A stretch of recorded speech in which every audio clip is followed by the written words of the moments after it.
प्रधानमंत्री ही हर वीडियो में दिखाई जाएंगे। व्रत सब करते हैं मगर उस दिन ऐसे दिखाया जाएगा कि राष्ट्रीय व्रत जो है प्रधानमंत्री ही करते हैं। जनता के पैसे से संसद बनी है, लेकिन इसका प्रचार ऐसे भी ना हो कि ये प्रधानमंत्री की निजी उपलब्धि होगा। क्या राष्ट्रपति को नहीं बुलाया जाएगा? आखिर कोई चीज़ म्यूजियम में रखी है तो उससे बीजेपी इतनी चिढ़ती क्यों है? क्या मीडिया ने भी इसी तरीके से अतिरिक्त उत्साह नहीं दिखाया? इस पवित्र सेंगोल को किसी संग्रहालय में रखना अनुचित है। सेंगोल की स्थापना के लिए संसद के भवन से अधिक उपयुक्त और पवित्र और उचित स्थान कोई हो ही नहीं सकता।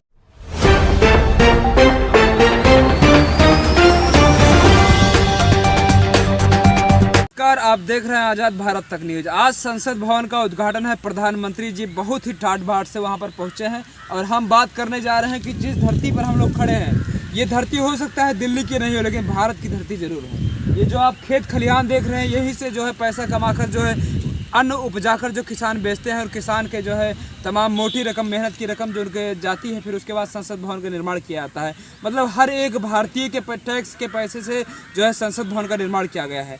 और इसमें चमक कौन रहा है? प्रधानमंत्री नरेंद्र मोदी जी। और उसी के साथ साथ सिंगोल ही नहीं, सिंगोल के साथ साथ हमारे सबसे प्रथम प्रधानमंत्री जवाहरलाल नेहरू भी चमक रहे हैं। इस सिंगोल को लेकर जो गलत बयानी हो रही है, हम इस वीडियो में उस पर भी बात करेंगे कि द हिंदू ने अपनी एक रिपोर्ट में कैसे इन सब की पोल कर दी है। सिंगोल को लेकर के गलत बात है, आधी अधूरी बात है और झूठ का इतना प्रचार हो रहा है कि उसे बताने में ये वीडियो लंबा हो ही जाएगा। आपसे गुजारिश है कि आप पूरा देखिए ताकि पता चले कि आपको कैसे धोखे में रखा जाता है। बात है कि जिस संसद भवन के उद्घाटन में राष्ट्रपति को नहीं बुलाया गया, राज्यसभा के आमंत्रण पत्र पर उपराष्ट्रपति तक का नाम नहीं डाला गया, इसलिए ना कि चर्चा केवल प्रधानमंत्री की हो और वही दिखाई दे। अब उद्घाटन के दिन प्रधानमंत्री ही हर वीडियो में दिखाई जाएंगे। व्रत सब करते हैं मगर उस दिन ऐसे दिखाया जाएगा कि राष्ट्रीय व्रत जो है प्रधानमंत्री ही करते हैं। जनता के पैसे से संसद बनी है, लेकिन इसका प्रचार ऐसे भी ना हो कि ये प्रधानमंत्री की निजी उपलब्धि है। खैर, हमारा फोकस उन पर ही था, मगर जैसे ही कैमरे ने शिफ्ट फोकस किया, अपना फोकस बदला, पीछे से नेहरू जी आते दिख गए। जैसे ही सिंगोल लाया गया कि प्रधानमंत्री नरेंद्र मोदी जी का प्रचार होगा कि कितनी बारीक चीज़ों पर नज़र रखते हैं, पर प्रचार होने लगा है नेहरू जी का। 14 अगस्त 1947 की रात जब संसद में आज़ादी का ऐलान हुआ, तब नेहरू का वो भाषण पूरी दुनिया में ऐतिहासिक हो गया। 28 मई को जब संसद भवन का उद्घाटन हो रहा होगा, तब सिंगोल के बहाने भारत नेहरू की भी चर्चा कर रहा होगा, पर होना नहीं चाहिए था, ये हो गया। संगार ने सिंगोल के लिए जो प्रचार वीडियो बना है, उसमें नेहरू जी और उनके सहयोगी जी सी राजगोपालाचारी का नाम कितनी बार आता है, आप ध्यान से सुनिए। पहले सरकारी वीडियो को देख लीजिए, फिर आगे बताऊंगा कि कैसे नेहरू का पिछले 3-4 दिनों से खूब प्रचार हो रहा है। दिल्ली, भारत अपनी स्वतंत्रता के समीप था। ब्रिटिश शासन से मुक्ति की बेला थी। स्वराज के लिए संघर्ष में हजारों गिरफ्तार हुए और मारे गए, और दशकों बाद राष्ट्र अपने लक्ष्य के समीप था। वो लक्ष्य था स्वाधीनता, स्वतंत्रता। अब अंतिम वाइसरॉय लॉर्ड माउंटबैटन को एक महत्वपूर्ण कार्य करना था, भारतीयों को उनका स्वराज्य सौंपने का कार्य। परंतु उनके सामने एक सवाल था, स्वराज्य को किस प्रकार सौंपा जाए। ऐसे में हाथ मिलाने की रस्म शायद ही काम आए, तो इस गौरवशाली क्षण के प्रतीक के रूप में कौन सी रस्म अपनाई जाए। उन्होंने पंडित जवाहरलाल नेहरू के सामने अपना ये सवाल रखा। ये एक उचित सवाल था जिसके बारे में विचार विमर्श की आवश्यकता थी। नेहरू जी ने ये प्रश्न जाने माने स्वतंत्रता सेनानी श्री सी राजगोपालाचारी के सामने रखा, जिन्हें राजा जी के नाम से जाना जाता था। वे तमिलनाडु से थे। नेहरू राजा जी की विद्वता और भारतीय परंपराओं और सभ्यताओं पर उनके ज्ञान का सम्मान करते थे। राजा जी को इसका समाधान भारत के गौरवशाली अतीत में मिला। तमिलनाडु के चोला साम्राज्य में, जो भारत के प्राचीनतम और दीर्घकाल तक चलने वाले साम्राज्यों में से एक था, एक चोला सम्राट से दूसरे सम्राट को सत्ता का हस्तांतरण नीति परायणता के प्रतीक अर्थात सेंगोल सौंप कर किया जाता था। भगवान शिव के आशीर्वाद का आवाहन करते हुए उस समय के महंत द्वारा सेंगोल को आशीष प्राप्त होता था। क्योंकि चोला शिव के प्रबल भक्त थे, उनके द्वारा स्थापित हजारों वर्ष पुराने मंदिरों में आज भी पूजा की जाती है। हस्तांतरण की प्रक्रिया के पश्चात पंडित जवाहरलाल नेहरू ने 14 अगस्त 1947 की मध्य रात्रि को अपना विश्वविख्यात भाषण राष्ट्र के नाम संबोधित किया।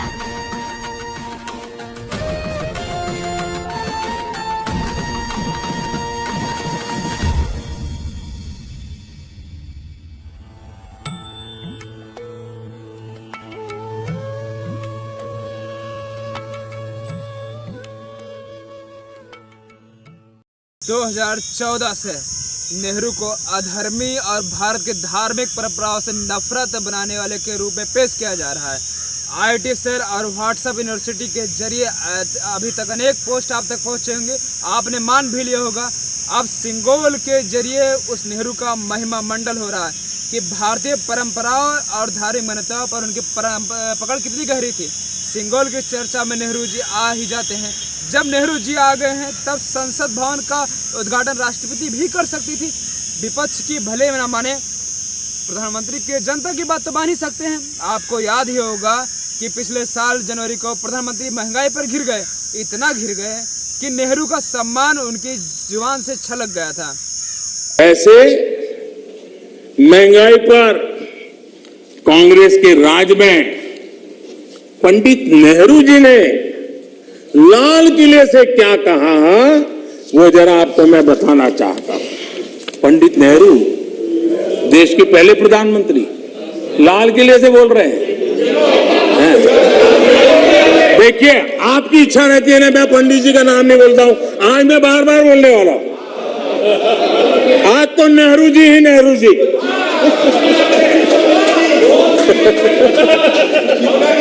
मजा लीजिए, आज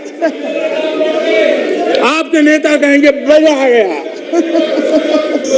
केवल नेहरू नहीं आए, मीडिया तो मुगलों को भी ले आया है सिंगोल के बहाने, और ईस्ट इंडिया कंपनी को भी।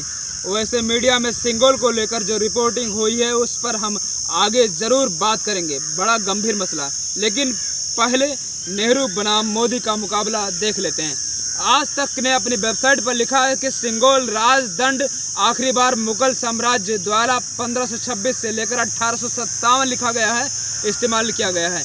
आज तक ने यह भी लिखा है कि ब्रिटिश इंडिया कंपनी द्वारा भारत पर अपने अधिकार के प्रतीक के रूप में सिंगोल राजदंड का उपयोग किया गया था। मैं इस पर ज़्यादा जोर नहीं दे रहा हूँ। पता चला भाई लोग मुगल लोग का नाम सुनकर बुढ़जो लेकर पहुँच जाएं। सरकार ने सिंगोल पर एक वेबसाइट ही बना दी है और इस पर G20 लिख दिया है कोने में। और इस 2020 का इतना प्रचार हो रहा है कि क्या पता कि एक ट्रैफिक इंस्पेक्टर चौराहे पर आपको पकड़ लेगा और सवाल पूछेगा, और अगर आपको पता नहीं होगा G20 के बारे में तो क्या पता लाइसेंस ही रद्द कर दें। मतलब आप कुछ भी पढ़िए, आपको G20 का लोगो देखना ही पड़ेगा। वैक्सीन सर्टिफिकेट की तरह है मामला हो गया है। G20 के चिन्ह से ही ये सरकारी वेबसाइट जो है 13 भाषाओं में सिंगोल के बारे में बताया गया है। इसमें नेहरू की तस्वीरें हैं, कई प्रकार नेहरू के बारे में जानकारी है कि नेहरू ने उनसे पूछा, इनसे पूछा, ये सब उसके बारे में लिखा हुआ है। जब नेहरू ने इसे माउंटबेटन के साथ सत्कार किया तब 7वीं सदी की कोलारू पद्य को गाया गया। यह भी लिखा है कि आधीनम शैव परंपरा के गैर ब्राह्मण अनुयायी थे तथा 500 वर्ष प्राचीन थे। चोला वंश में सच्चा के स्थानांतरण को एक विशेष अनुष्ठान से शैव मत के श्रेष्ठ गुरुओं द्वारा पवित्र किया जाता था। श्री राजगोपालाचारी ने तमिलनाडु स्थित थिरुवावधूथुरई आदिवनम के प्रमुख से भारतीय हाथों में सत्ता के हस्तांतरण के लिए उसी अनुष्ठान को करने का अनुरोध किया।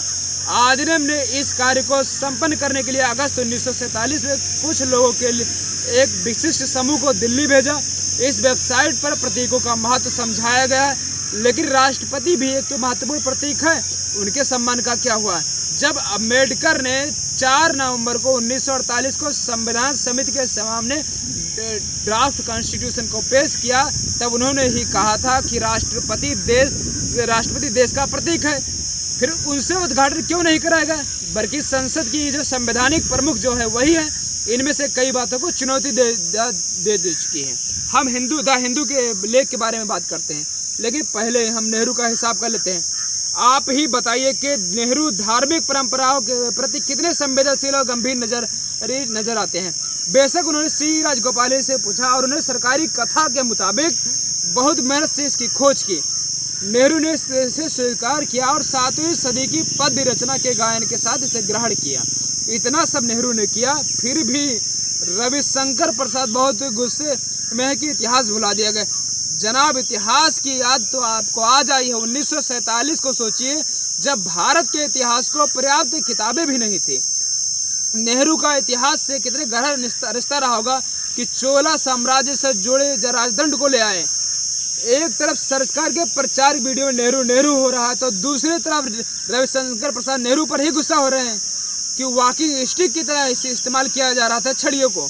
पर यह बात तो सरकार के प्रचार वीडियो में नहीं है। आज तक बीजेपी ने सिंगोल का नाम नहीं ले, लेकिन अचानक सब सिंगोल के विशेषज्ञ कैसे हो गए हैं? अब जहां तक सेंगोल की बात है, ये भारत की बहुत बड़ी परंपरा है।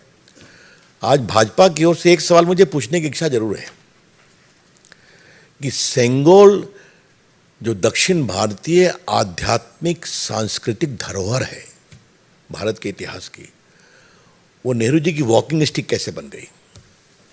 इसका जवाब कांग्रेस को देना पड़ेगा। और वो पड़ी हुई थी इलाहाबाद के म्यूजियम में, क्यों नहीं खोज खबर दी गई? आज देश ने खोज खबर ली, आज मोदी जी ने खोज खबर ली, और आज भारत की वो महान धरोहर को उसी आध्यात्मिक आदर के साथ संसद भवन में स्थापित किया जा रहा है। तो कांग्रेस पार्टी को अगर अपने इतिहास से ही चिढ़ है तो मुझे कुछ नहीं। पहले तय कीजिए कि करना क्या है। अब म्यूजियम में कोई चीज रखी जाए उससे भी आपको चिढ़ है। अभी हाल में प्रधानमंत्री ने म्यूजियम का उद्घाटन किया। रविशंकर जी सुनिए, ये सिंगोल नेहरू जी को मिला इसलिए म्यूजियम में है। प्रधानमंत्री मोदी जी तोहफों की नीलामी कर देते हैं। अगर उन्हें ये मिला होता तो ये पता नहीं किसी भगोड़े के पास होता। अगर कोई चीज़ म्यूजियम में है तो उसका अनादर कैसे हुआ? अखबारों ने किस आधार पर लिख दिया कि इसे वॉकिंग स्टिक माना जाने लगा था? उसी रविशंकर प्रसाद ने इस तरीके से कैसे कह दिया कि इसका इस्तेमाल वॉकिंग स्टिक की तरह हो रहा था?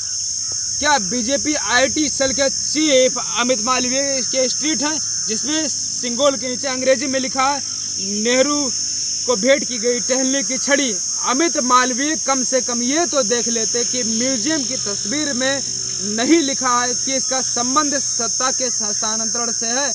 हिंदी में यही लिखा है कि नेहरू को भेंट की गई ये सिंगोल है।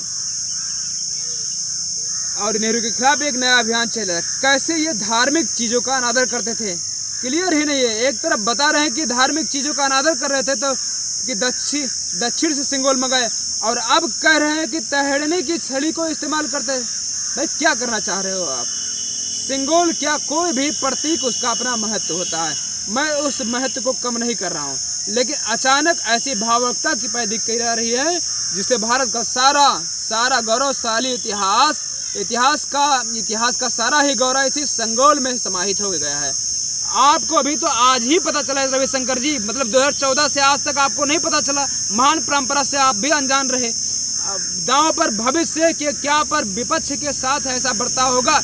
क्या राष्ट्रपति को नहीं बुलाया जाएगा? आखिर कोई चीज़ म्यूजियम में रखी है तो उससे बीजेपी इतनी चिढ़ती क्यों है? क्या मीडिया ने भी इसी तरीके से अतिरिक्त उत्साह नहीं दिखाया? इसी के साथ हम लोग रखते हैं। जय हिंद। कि इस पवित्र सेंगोल को किसी संग्रहालय में रखना अनुचित है। सेंगोल की स्थापना के लिए संसद के भवन से अधिक उपयुक्त ये क्या दलील? क्या म्यूजियम में रखा जाना अनुचित होता है? तब तो देश भर के म्यूजियम में जितनी चीजें रखी वो सब अनुचित तरीके से रखी और उन्हें पवित्र तभी माना जाएगा